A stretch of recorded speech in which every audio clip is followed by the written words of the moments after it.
My name's Daragh. I'm the aquatic biologist with the city of Elkhart.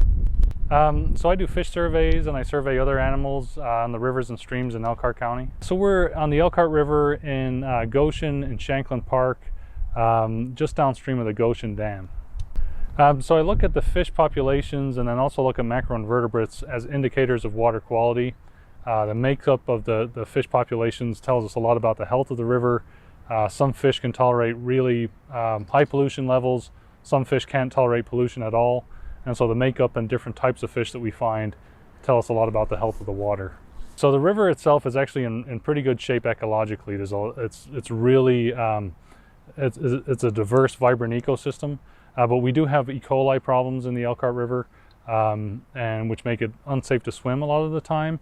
And so after runoff events or rain events, you know, the E. coli levels can spike, and it's not a safe river to swim in at that point. But it's actually safe to eat the fish out of the Elkhart River. We don't have heavy toxic pollutants or anything like that, so it's in pretty good shape from an ecological perspective. So the Elkhart River is home to about 70 different species of fish, and a lot of those fish are really sensitive. They can handle high pollution levels, so that tells me that the Elkhart River is in pretty good shape. Some of those sensitive fish species include suckers. So we've got 10 different species of suckers in the Elkhart River. This one is probably my favorite. It's called a northern hogsucker. It's a really cool species. It requires really good habitat. Habitats called riffles. Those are the really shallow, fast-moving areas, and they have a couple of adaptations that allow them to swim in the fast current. One is the flat head that they have, so the current kind of pushes their flat head down against the bottom of the river, and then they have these really big fins on the front. Their pectoral fins are kind of sticky on the bottom, and they use those big fins to grab onto the rocks in the swift current. These sucker species that we have also are insectivorous fish, so a lot of the bottom feeders, people kind of think that they're eating sludge and bad stuff off the bottom of the river, but these guys are eating healthy organisms off the bottom of the river, organisms that are indicators of good water quality. So in the Elkhart River, we've got two different species of bass, the largemouth bass and the smallmouth bass. The smallmouth bass is more common. They're more of a riverine fish, and so we have a lot of anglers that like to spend time kayaking on the river and fishing for these really big smallmouth that we have. We can tell the difference really easily. The largemouth is more of a green color with a long black stripe on the side, and then the smallmouth is kind of brown with mottled coloration on the side. The top predator that we have in the Elkhart River is the northern pike. The one that I'm holding right now is a baby pike. This one's probably only about a year old, but the pike is a voracious predator. They're kind of a lazy predator, though. They sit behind rocks and logs, and then they have these big fins in the back, including their dorsal fin that's placed towards the rear, that they use to explode on their prey and grab their prey. So they're considered an ambush predator. So in the Elkhart River, we have walleye. These are actually stocked in the river by the Elkhart River Restoration Association. Walleye are native to the Elkhart River, but their populations have kind of dwindled over time. And because of all the dams we have on the river, it's really impacted their migration.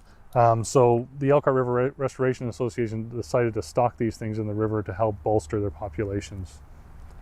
So in the Elkhart River, we've got some really ancient species of fish. This one is called a bowfin, also called a dogfish.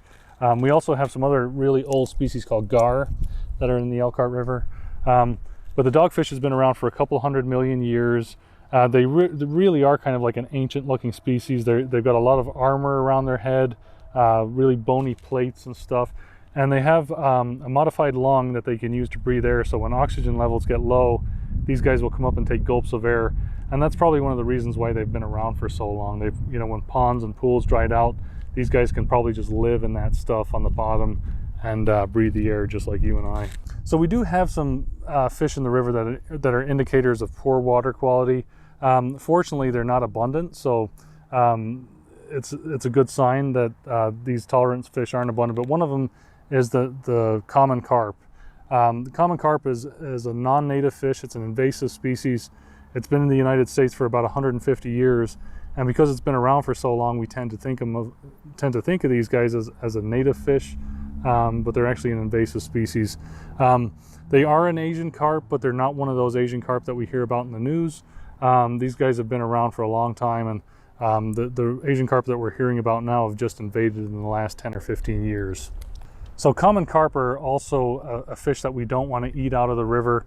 They tend to eat like sludge and bad stuff off the bottom, and a lot of our contaminants like mercury and PCBs are caught up in the sediment on the bottom, and these guys will accumulate them in their tissue.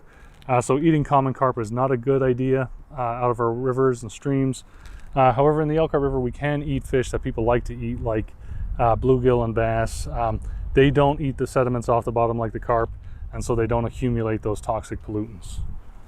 So probably the most unusual fish that we have in the Elkhart River is the lamprey.